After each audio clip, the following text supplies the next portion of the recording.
Hi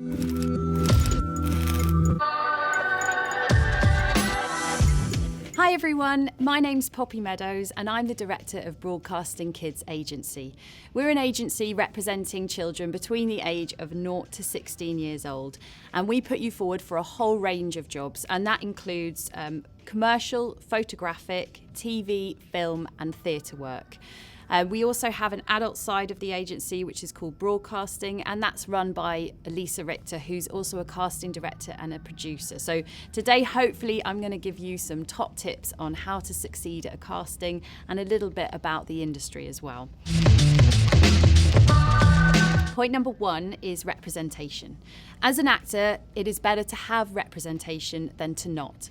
If you are an actor on Spotlight, then you will notice that the casting director, when they are putting out a brief, they will decide usually to put out their brief to actors who are represented rather than actors who aren't. So that's something to bear in mind if you're on Spotlight.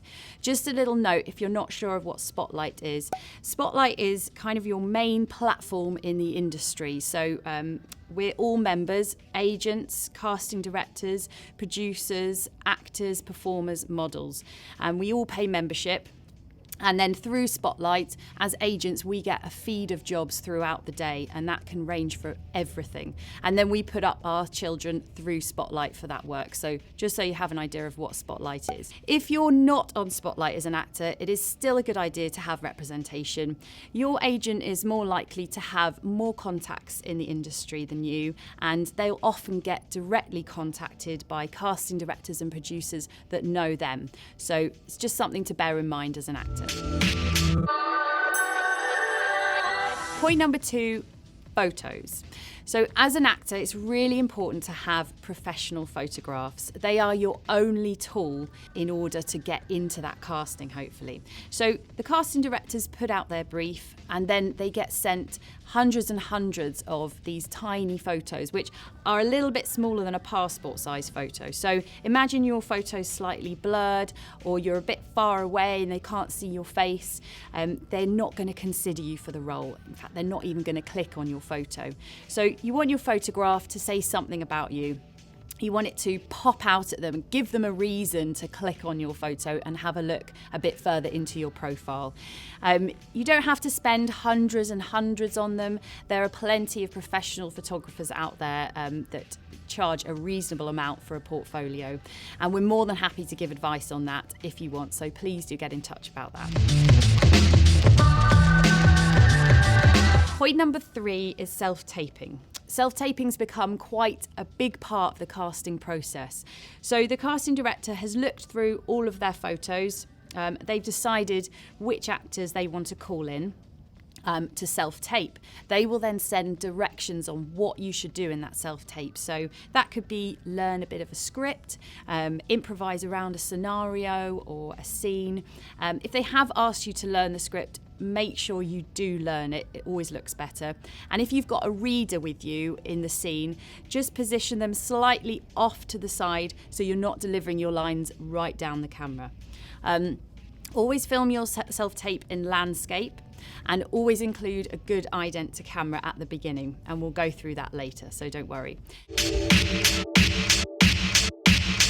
Point number 4 is castings. So you've done your self-tape and the casting directors really liked it.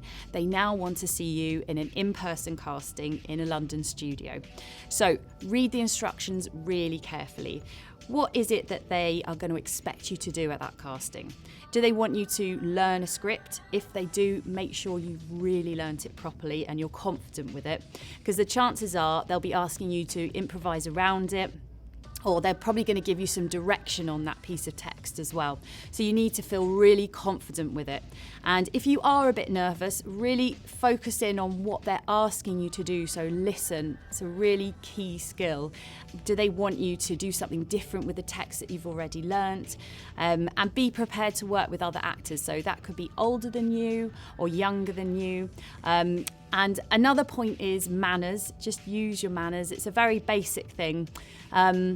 But a casting director will really remember if you say thank you thanks for seeing me, hello, just smile, be friendly. At the end of the day, they just want to work with smiley, happy people. So really do your best to be confident and smiley. And if you are nervous, you'll find that if you do smile, you'll automatically relax and feel a bit more confident in the situation. Another thing is just bear in mind what they asked you to wear. Have they asked you to wear something specific? Girls, if you're going for a role where the character's 11 years old, don't dress like you're 18 and going on a night out. You need to help the casting director as much as possible. You don't want them to work very hard, basically, for the role that you're going for. And your hair, boys as well, if you've got a fringe, the worst thing is when it's in your face and they can't see you. They'll just have to redo the casting again with you, or the scene again. So maybe you'll have to pin your fringe back, or maybe like put your hair behind your ears. Just make sure it's not in the way of your face. And finally, makeup, boys and girls. It's never a good idea to wear a lot of makeup. They want to be able to see your face and what you look like. So that's the casting. And point number 5 is after the casting.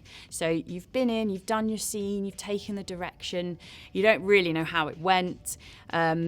Try and forget about it now. You can't change what happened in there.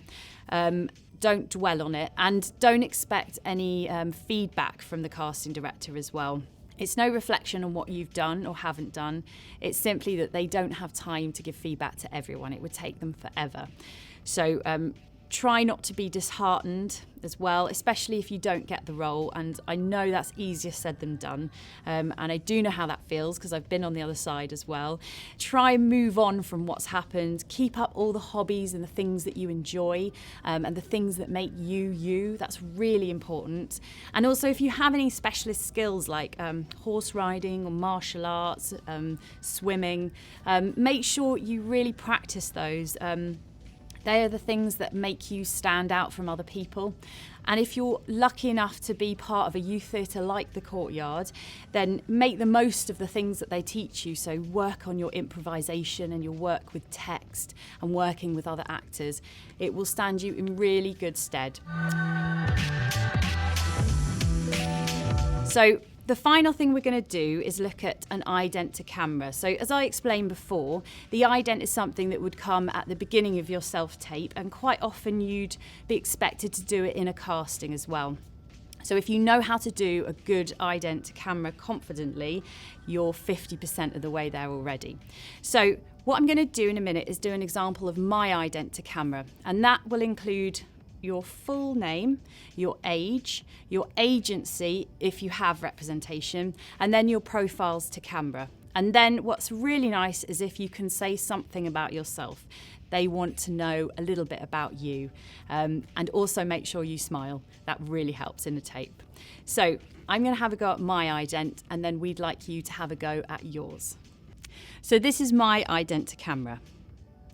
Hi there, my name's Poppy Meadows, I'm 34 years old and my agency is Broadcasting Kids.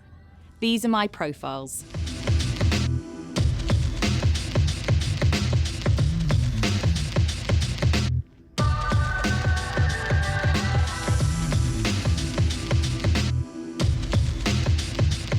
And something I really like to do in my spare time is go running with my dogs.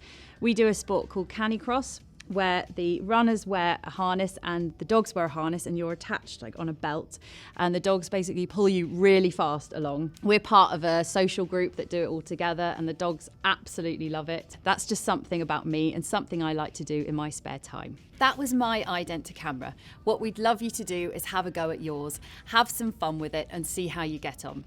Thank you so much for watching this video. If you need any advice or help at all, please get in touch. We'd love to hear from you, and best of luck with everything.